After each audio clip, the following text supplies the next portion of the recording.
Good afternoon, everyone, and welcome to this session on leveraging Asian technology and innovation to boost exports from India to the world. It's a great pleasure to be with you all. It's a particular pleasure, Mr. Wu, to have you with us today, and then my friends Anil Sinha, Deepak Chopra, and Shruti Kinra. So. All our delegates and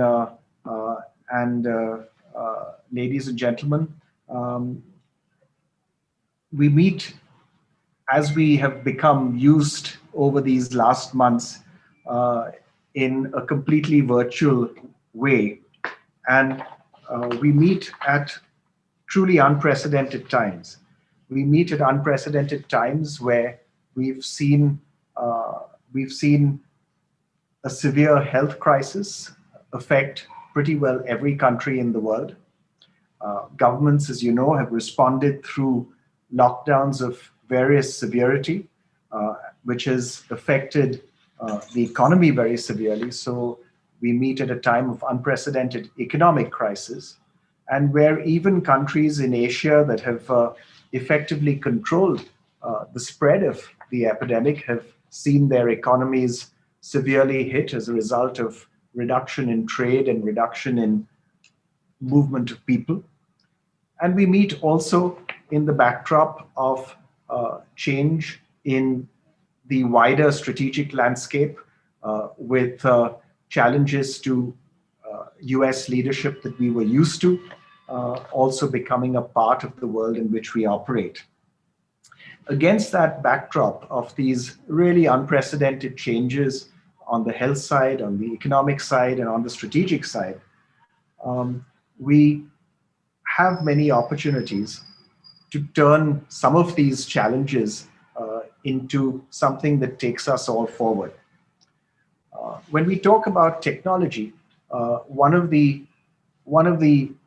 areas that I've always come away greatly impressed by is how many countries in Asia, South Korea particularly, but also Taiwan, Singapore, have invested and expanded their investments in technology very substantially over the last decades. South Korea today, I believe, invests just under 5% of GDP in R&D, just about the highest rate of investment in R&D by any country in the world. And if we combine these substantial investments that have taken place by many Asian countries in technology with the potential that we see in the Indian market, with the potential to combine scale that India can provide, the depth and resilience of supply chains that India can provide with these technology investments, we have an opportunity to then truly come up with a combination that is powerful and unbeatable to go together elsewhere in the world. So those are just some introductory comments to kick us off in our own discussion today. And with those introductory comments, if I could turn to Mr. Tae Wu, the Vice Chairman of the Korean Chamber of Commerce, for his comments to take us forward. Thank you.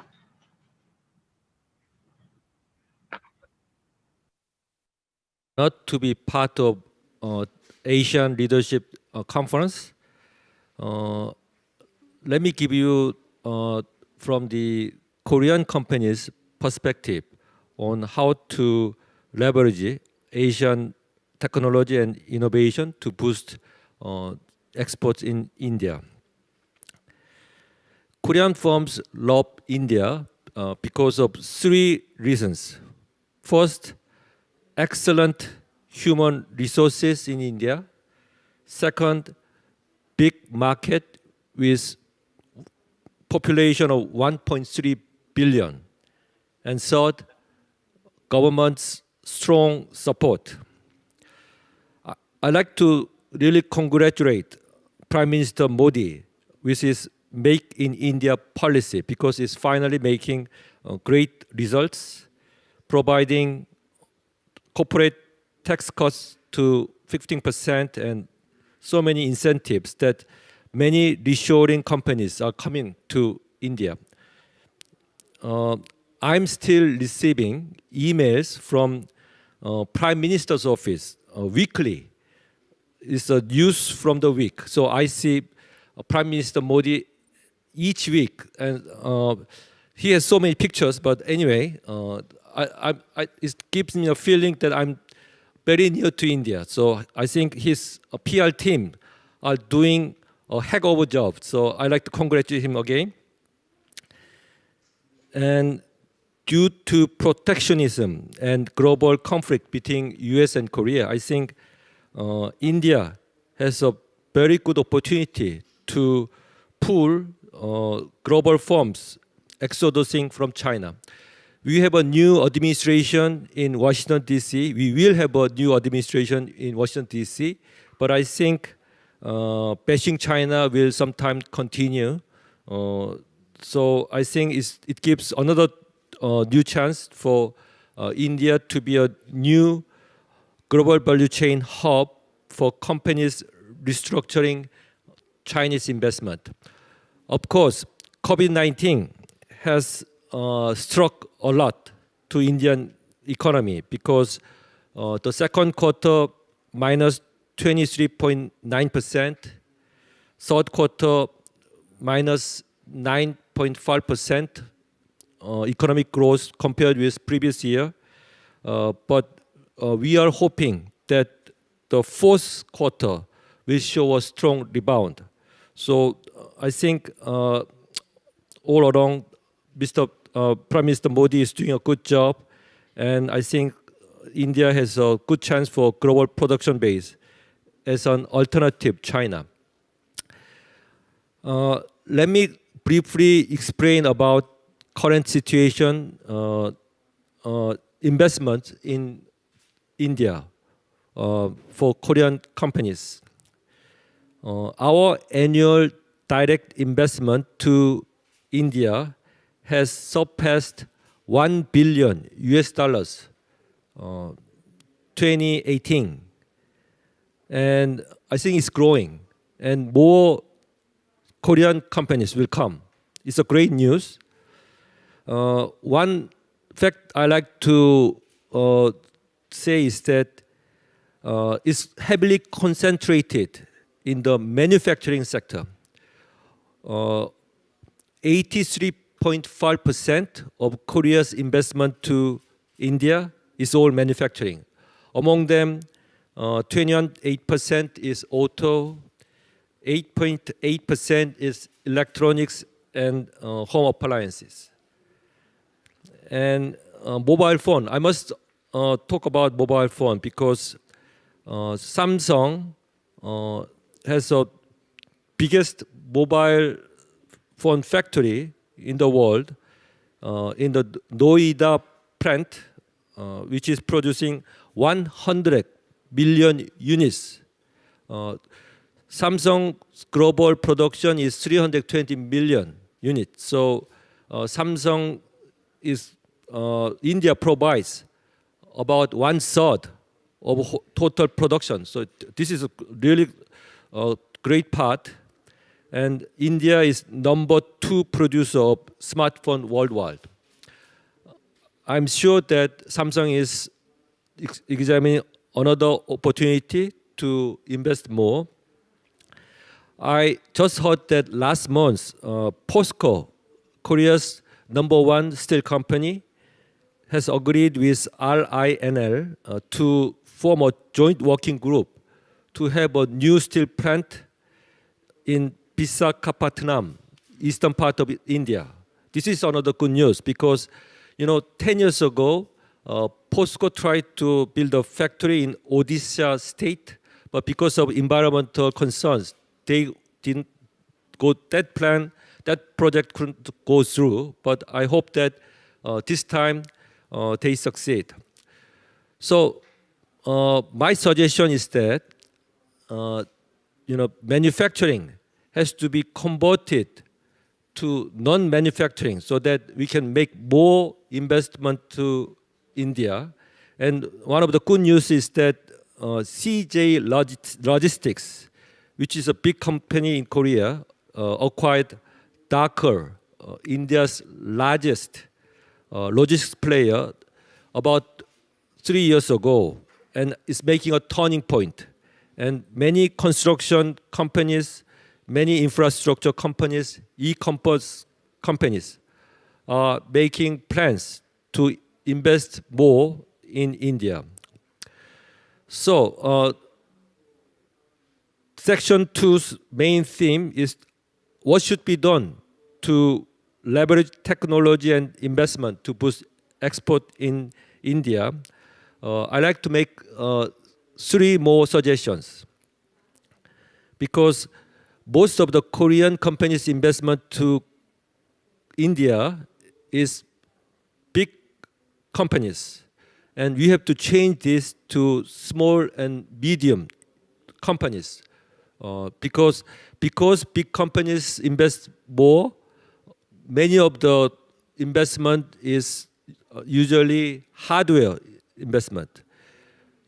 We need to have software cooperation between Korea and India, and to do that, I think we need to have more small and medium economies work together.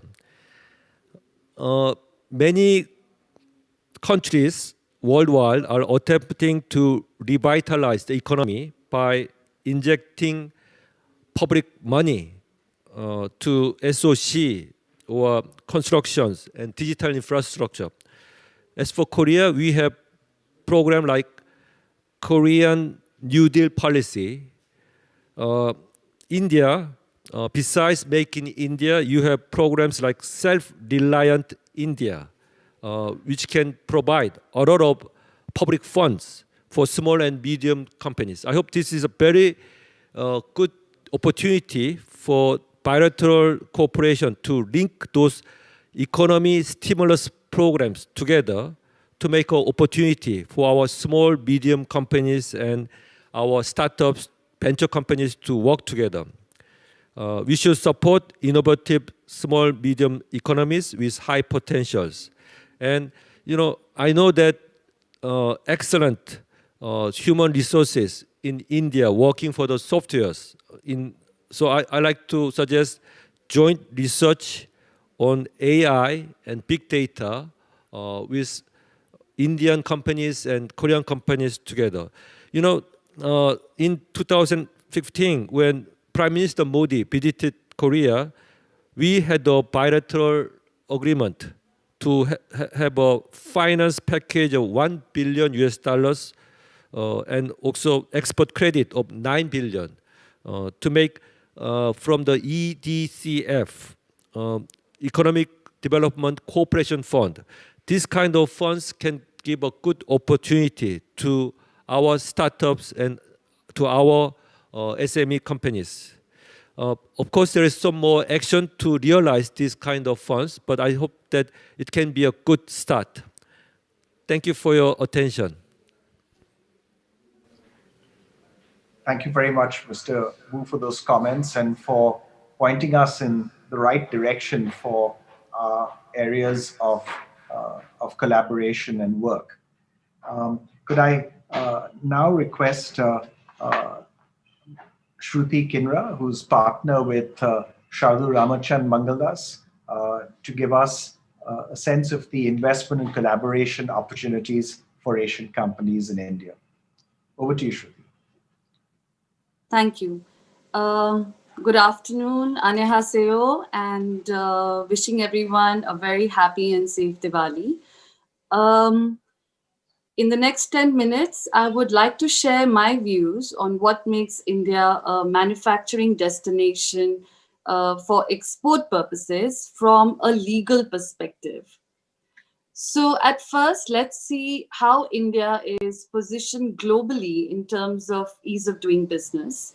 So as per World Bank's rankings, India has consistently been improving its score and is now ranked at number 63 among 190 countries. So I think this is a big achievement for India, and I only see things improving as we go along. Just as a comparison, Vietnam is at number 70, while Indonesia is at number 73. I personally believe that one of the most significant factors for improvement in India's ranking is policy reforms. The Indian legislators have been working very proactively to introduce new legislations as well as amending and aborting outdated laws to ensure to meet the requirements of an evolving business industry. Just to give you an example, again, between 2014 and 2019, 219 bills were introduced in the parliament, out of which 180 bills were passed and became law. In June to August 2019 session, 38 bills were introduced, while 28 bills were passed during this session. This is the highest for any session in the last 10 years. So again, it just goes out to show how actively the Indian government is working to make sure that our laws are constantly updated and to facilitate business and not to really cause hindrances. So again, I just think, I'll just spend some time on discussing some major legal changes that have happened, which I believe are significant for any foreign investor. Now, as per a study that is available, I understand that only 12% of Korean investment in India is in the form of joint ventures, while 88% is in the form of wholly owned subsidiaries. So to me, this indicates that Korean companies prefer to have complete ownership and control of their overseas businesses. So the good news again for investors is that 100% foreign investment is now permitted in almost all sectors in India, including the manufacturing sector. This means that Korean investors can set up their own manufacturing facilities in India and have complete ownership and control of the same. As per the data that is available, again, we understand that India has actually received a significant amount of foreign investment, even in the months when the global economic conditions were fragile and investors were concerned due to the pandemic. So it's a good sign that shows that foreign investors do have that faith and sense of security now of investing in India. Some of the changes that have happened from a tax side, there have been many positive developments. As was just mentioned, India now has one of the lowest corporate tax rates in South Asia, which is at around 17%, everything included. In comparison, countries like Vietnam and Indonesia are at around 20% and 25%. So significantly higher, I would think, in comparison to India. Again, implementation of GST has brought in supply chain efficiency and has significantly improved the competitiveness of India's manufacturing sector.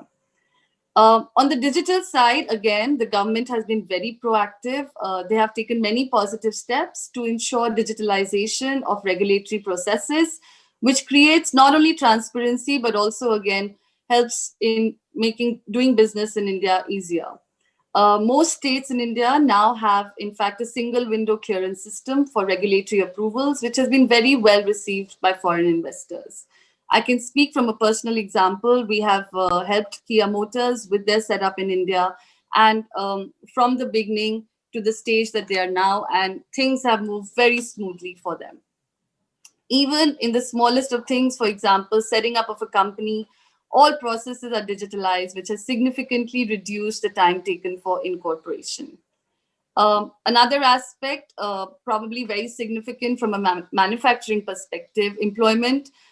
There is again a major development in India. The labor laws, which earlier were plenty in number and also probably not updated, are now being codified into 4 codes, which will again simplify and make the labor legislations investor friendly. The insolvency laws again have been, there has been a major development on that side. The Indian Insolvency and Bankruptcy Code was enacted in the year 2016, which is viewed as one of the most significant legislative reforms towards ease of doing business in India. This code basically consolidates the framework for insolvency and bankruptcy of Indian companies, which was previously a very long and complicated process.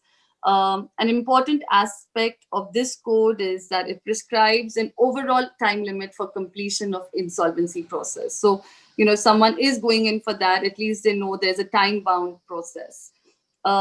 Lastly, something that, again, during my interactions with Korean companies is that they're generally very concerned in case there's a dispute. While as lawyers, of course, we would try that things are negotiated and settled. But again, there is a significant change to the Indian Arbitration Act as well. And something which has been again well received by the investors is the Arbitration Act has now been amended to ensure that all proceedings are completed within 1 year.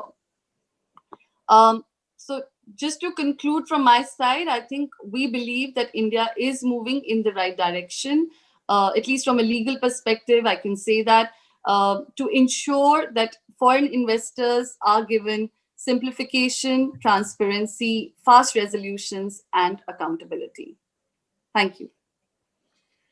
Thank you, Shruti. Thank you for that overview of the policy environment and the moves towards making the environment more attractive for inward investment. Thank you. For an industry perspective, I'd like to turn next to Mr. Deepak Chopra. Deepak is the Group CEO of the Anand Group. The Anand Group is one of our most enterprising groups in the country with plants in many parts of the world and specializes in the auto component space. So over to you, Deepak. Thank you. Thank you, Dr. Forbes, for the introduction. Again, very good afternoon again to you, Mr. Wu, Ms. Kunra, and Mr. Sinha, my old friend from Tata Motors, who's now in Korea. Ladies and gentlemen, while exports, based on technology, as Dr. Wu, Ms. Wu also said, I think they need to be boosted both for the manufacturing sector, and that could be like, value-added materials, like the steel plant POSCO is talked about, but also, particularly for design engineered manufactured products, but also for the service sector, as he talked about software, IT, and things like that. But I would like to focus much more on what I know best, on the manufacturing of design engineered products and specific, reference to automotive industry, which I'm part of. Well, as we all know, that transitioning from really the era of giant industrial companies, which were producing virtually everything in-house, mass scale manufacturing today, I think, whether it's automobiles or whether it's machine tools or white goods, consumer durables, that takes advantage of this tiering structure with the original equipment manufacturers on one side and the tier 1, 2, and 3 suppliers, who are there. This obviously has led to better efficiency, skill, and specialization. Obviously, economies of scale and sharing of risks and rewards. And in the last 2 decades, this kind of a supply chain and tiering structure has become much more globalized, as we know that, with interdependent interconnection, which is there between various elements of the supply chain. But right from the 80s and more so in the 90s, we also are aware that after the liberalization happened, this process got accelerated. But a lot of Asian companies, I would say, especially Japanese and Korean ones, have taken the lead in setting up manufacturing bases in India, both as 100% entities, as Shruti also mentions, predominantly that, but also as joint ventures, and in some cases, technical license relationships. And again, I think this is true of automotive as well as machine tool and consumer durable industry. And I'm really talking about design engineered manufactured products. So, this obviously we know that has given a boost to establishing complete supply chain and tiering structure to support these original equipment manufacturers with technology which was coming in from these countries through technical license JV route or 100% route, and supported by indigenous R&D efforts. Obviously, we know that many of these supply chain tier 1s and tier 2s, they have imbibed these world-class manufacturing practices like TPS or TPM or TQM, Six Sigma, and of course, closer home with the CII's initiative with JICA, the VLFM program, Visionary Leaders for Manufacturing program. And this led to obviously a lot of certifications, ISQS, And many of these players, especially tier 1, 2, and 3s, even going on to challenge the Deming and also Japan quality medal journey. Well, till early 2000s, we also know that the local manufacturing supply chain really had the disadvantage of very small and fragmented volumes, and which really prevented them to reap the benefits of global scale. And due to lower level of localization and comparatively higher import duties that time, even the material costs used to be much higher compared to the global standards. Also, these companies had to contend with the much higher land infra costs which are there in India, the power cost which is higher in India still, fuel costs and cost of capital, and much higher interest rates apart from higher inflation. And so increasing exports during this period really was really a challenge, with facing these disadvantages. The main advantage, as we know at that time, was the arbitrage on people cost, where again we suffered on the lower labor productivity. So it really is to the credit of the Indian, I would say, manufacturing sector, Indian supply chain sector, and especially I can point out the auto component industry in India, that despite these challenges, it learned to be cost effective and competitive, following flexible manufacturing, frugal engineering, as we know, low cost automation, and it localized, parts and components, localized the toolings and dies, while really assuring the global quality standards. And this really helped us to start improving on exports being a very large part of their total portfolio. And auto component industry today, as we see the ACMA members, the almost 27% of the total sale is currently exported out, which in spite of these challenges and disadvantages, it is, I would say, one of the highest in the engineering industry, which is really commendable. So we learned to overcome some of these disadvantages, and we have become pretty competitive. We do know that some of these disadvantages, they do still come into play, like the land costs still are very high in India, power costs are still high, fuel costs are higher, interest rates are still higher compared to global norms, inflation remains an issue. But obviously the inflation has come down now. But what has really happened is the scale has gone up. The domestic market scale has really gone up. And also with the global supply chain, more export opportunities are also emerging, which are really helping the Indian companies. So better economies of scale are available. And the localization levels have really improved before. So Indian companies, I really believe today have a great opportunity to enter into different partnership structures, whether it's through JVs or TLAs, or as dedicated sourcing partners, not only for large companies, but I would say, as Mr. Wu said, for medium and small companies as well. And with manufacturing companies from Asia, which have the required technology, whether it's Korea, Japan, Taiwan, Singapore, Dr. Forbes, what you talked about in the opening remarks.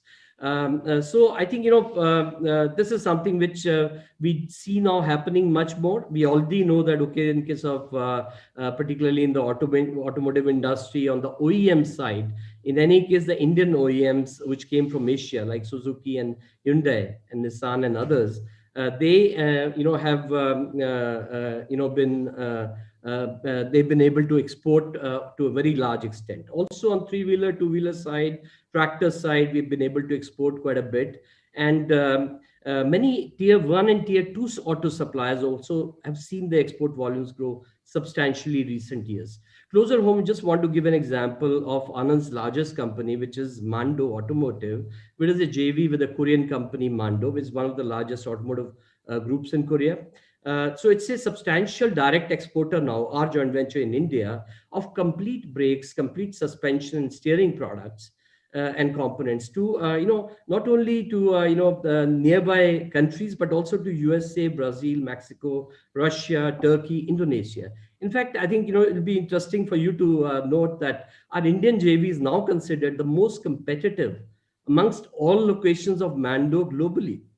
So it is something which we have been able to achieve with the scale and with the localization and with frugal engineering and taking advantage of the locally available trained workforce.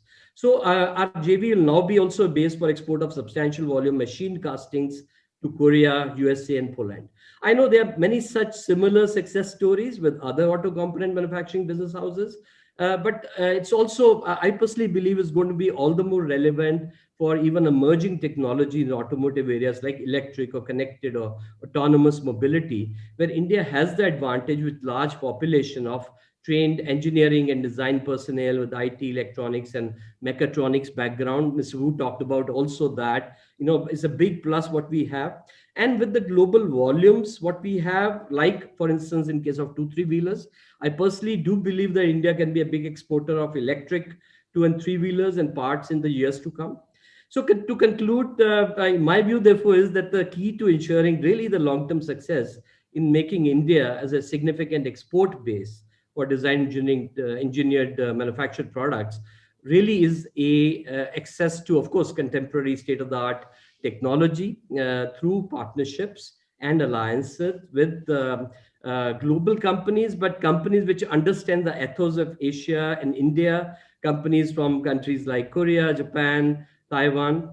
Of course, it has to be supplemented by regularly investing and building local design and R&D capability. Of course, B is capacity. We have to have adequate capacity and capital investment capability to build scale so that we could combine domestic and export demand, and that gives us cost-effective operations. C, yes, we have to continue on this path of culture of innovation, holistic quality, global manufacturing practices, a substantial degree of localization, agile and flexible manufacturing techniques, and of course, upgrading our tier 2 and tier 3, which is still a weak link in the supply chain on the manufacturing side. Of course, a combination of low-cost automation, trained skill manpower, which is what we have talked about. Shruti also referred to the recent, labor law reforms, which were long awaited. So it's also something which is going to be helping out. So finally, I think, even what is really required for the government also to support all of us in terms of continuing on this path of reforms of clear and stable policy framework, tax regime, incentives, which obviously need to be compatible with WTO regulations, so that we can continue to attract companies from these Asian giants, from Korea, Japan, Taiwan, Singapore, to come into India, and bring in FDI and support this Make in India initiative. Thank you very much. That's what my views were. Thank you, Deepak. And I think just as you spoke about attracting South Korean foreign investment to India, I think our next speaker, Anil Sinha, who's the Chief Operating Officer of Tata Daewoo Commercial Vehicles. I think this is one of India's largest foreign investments that it has made in South Korea. And over to you, Anil. Yeah, thank you, Dr. Forbes, for the introduction, and thank you, Mr. Wu and Deepak ji for setting up a context, and Shruti on clarifying the legislative part of it. It's really very interesting panel discussion we are having. And I am from Tata Motors, and as Dr. Forbes shared, Tata Motors acquired Daewoo Commercial Vehicle in 2004, and since that it has been a very, very good and commercially profitable organization, except for last 2 years because of market downturn and other aspect. But yes, again we are on the path of rebuilding it, and we are very sure that we will make a success. Good afternoon, Mr. Suresh Prabhu. Good afternoon. Welcome, Minister. Great to have you with us, Suresh. So, Tata Daewoo Commercial Vehicle is a 100% subsidiary of Tata Motors, and we are the second largest manufacturer of medium and heavy commercial vehicle in Korea, with 22% domestic market share. Hyundai is number one with roughly 55% market share. So it has been a very interesting journey. And we also leveraged the Tata Devu commercial vehicle expertise in terms of export out of Korea. And we have won 3 award, best exporter award for the automotive segment for export out of Korea. And here today the topic of discussion is how India can be the export hub to the world and to the our Asian countries. So what my experience working in Tata Devu in Korea is that I will share basically 3 perspectives. One is the technology perspective. Like now, if you talk about Indian regulation for automotive sector, India is also Euro 6 regulatory country, and but Korea is still ahead with step D. We are at step A, Korea is step D. So on one hand, we can learn from the technology part of it from the Korean companies. We can leverage our young and entrepreneur manpower, very good technically competent manpower for building a manufacturing base and upgrading the technology within India and exporting from India to all over the world, whether it is Korea or to any other country. So by leveraging the strength of uh, India and at the same time the design and development facility or advancement which has taken place in terms of technology part. In Korea, we can have a leverage and India can be converted into a manufacturing hub and exporting to the other countries. And here, many legislative changes are also taking, like it was shared earlier in the meeting that now ease of doing business, we have implemented many legislation. Our Prime Minister, Mr. Narendra Modi, and our Honorable Minister, Mr. Suresh Prabhu, they have worked very diligently and brought in lots of legislative changes. Like one of the simple example is that if we are importing any component or aggregate from Korea to India or India to Korea, we have a zero duty. This is a big advantage for any automotive company for doing any kind of a business. So these legislative changes are taking place, and which is helping the industry, and this can be leveraged further in terms of making India as a manufacturing hub, exporting hub. Second perspective I would like to share about the customer perspective. Today customer doesn't want only a product or only a object or only a component.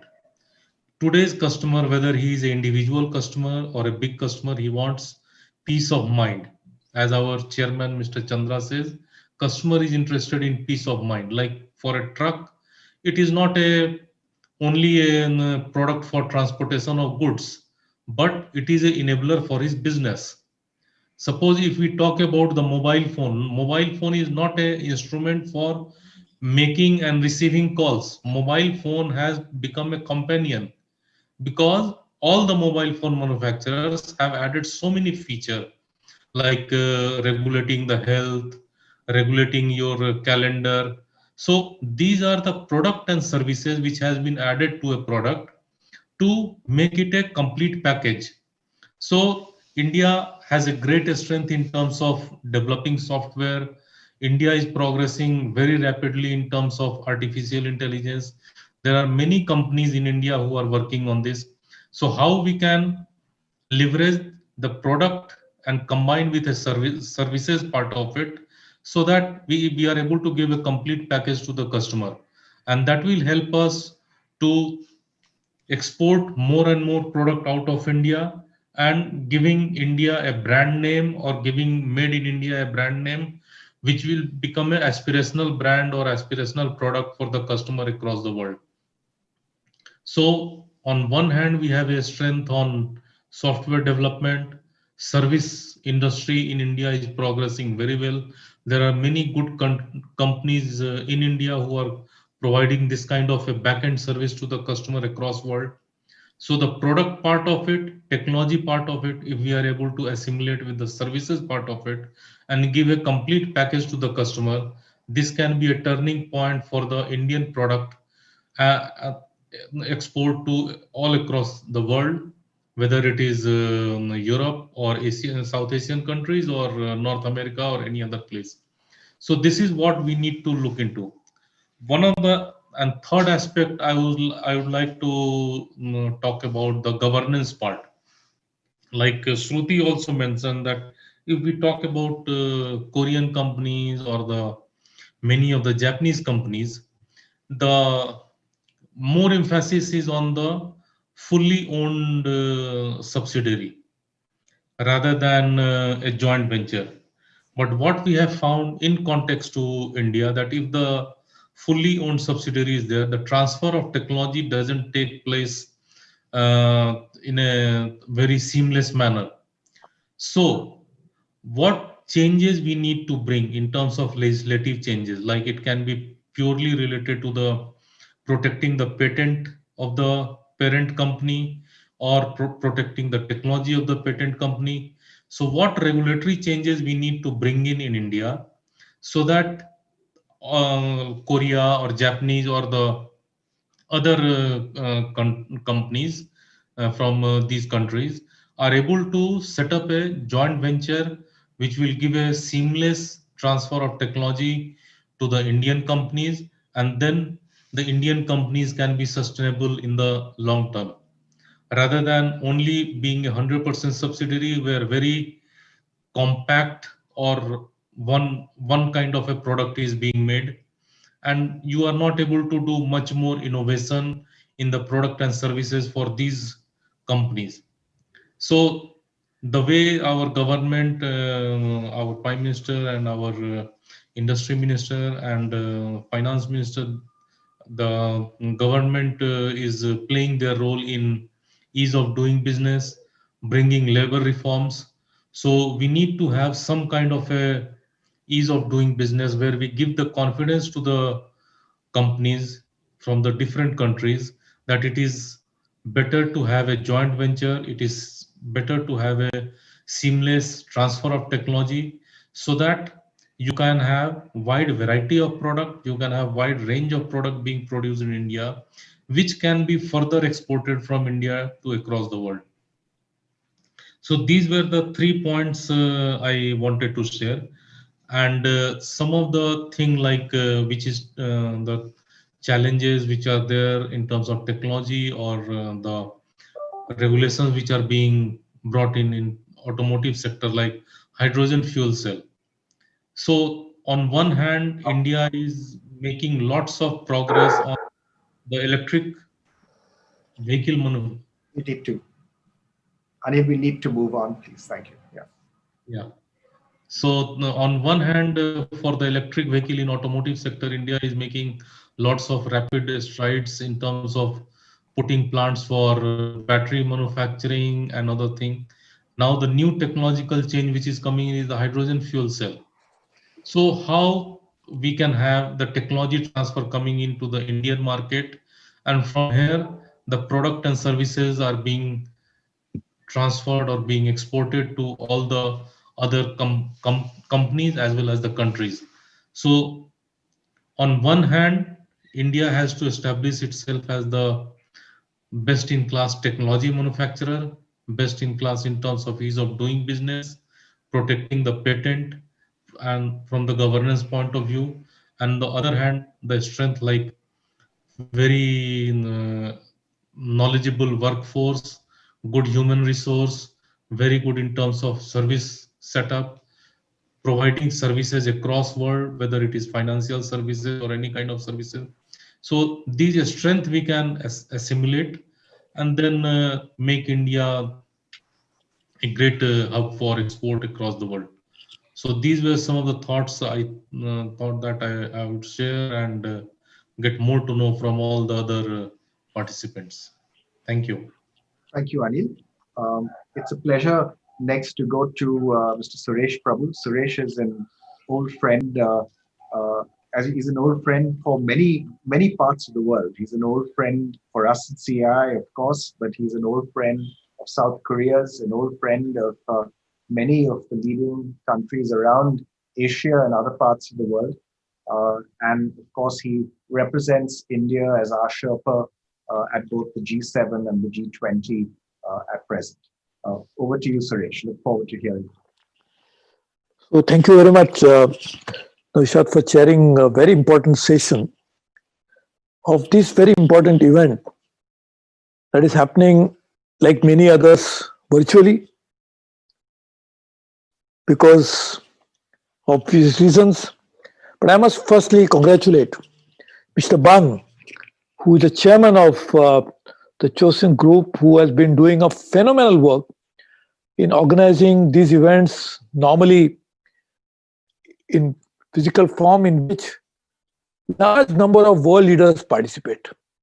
And Mr. Bang, to characteristic of his personality, always believes in the best, and therefore such events have become signature event. All leaders would like to be seen to be present in that, and I'm sure this event will be same in that league of great event that would be recorded in the world history. As I know, the chosen group is one of the top media group in the country, Korea, but not just in Korea. It is one of the best groups, media groups in that part of the world.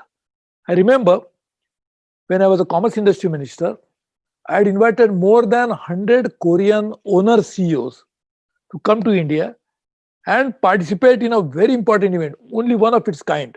And again, Mr. Bang had played a very key role in bringing those top leaders from Korea, business leaders from Korea here. And then our Prime Minister, whom I requested, he had also addressed such great gathering. And then I had invited all of them at home for a dinner. So I remember that this is yet another virtual tour of the Indian CEOs going to Korea. I hope it only remains virtual for this year, because who would not like to go to Korea? At least I would like to go to Korea, though I've been there many times, many more times, and enjoy the best of Korean vegetarian food, which normally we think Korean food means there will be a lot of meat. Yes, it is, but there is such a fantastic Korean vegetarian meal. And when I asked this to the Korean ambassador here, I said, which is the best place to get Korean food in Delhi? He said, my home. And then he invited me home. So I think this is something, Korea is such a fantastic place for many things. But one thing we are discussing here, and I'm sure all of you already discussed it before I came in, is the role of technology into relationship between Korea and India. Korea advanced into the top G20 countries, advanced into Asia's one of the largest economies behind China, Japan, and now behind India also. But Korea achieved this feat of having one of the largest per capita incomes in shortest possible time. The reason being technology. They mastered the technology in such a way that without having, really speaking, any of the major natural resources, Korea became the largest producer of steel. They didn't have iron ore, but they could do that. So converting commodities into a finished product was one part of technology. But the other part of technology they always advance into is white goods, electronics. And now, having learned that, and Mr. Anil was talking about automobiles, and also I know Naushad would have spoken about it, and so did Mr. Deepak Chopra, because he's also one of the top industry leaders who is working in this field. Let me talk about a very interesting part of this relationship could become. I remember my counterpart then, who was also the trade minister of Korea, and we were talking about how can we develop new technology platform between India and Korea. And now, Mr. Kim, who is to my counterpart and my very dear friend, He now sits in Blue House with the president of Korea, and he is actually looking at national security issues there. I mean, I've been to Seoul recently. He had hosted me in Blue House, and we were thinking about some of the key technology platform. Korea, of course, is, as I said, some very interesting areas of technology. Take space technologies. India's space technology is probably one of the cheapest and one of the best. Definitely the cheapest in the world and definitely one of the best in the world. Just imagine this kind of both best and the cheapest make it a most sellable product globally. So can we not, the Koreans and Indians, join hands and try to scale up such technologies for selling globally? And not just space technology per se, the derivatives of space technology. As you know, the geospatial technology is going to be the future of the world. And we always agree that the next frontiers of competition, next frontiers of growth is going to come in space. And therefore, when I was in recently, earlier this year, when I was in Davos, and Secretary Wilbur Ross from United States, we had only two of us talking about space. And I'd said, space is not vacuum. Space is full of opportunities. It looks like vacuum for those who are not yet exploited it. So Korea and India can work on such interesting areas of frontiers of technology wherein India also an advantage. Second area, working on Korean technologies, Indian manpower, Korean management techniques in third world countries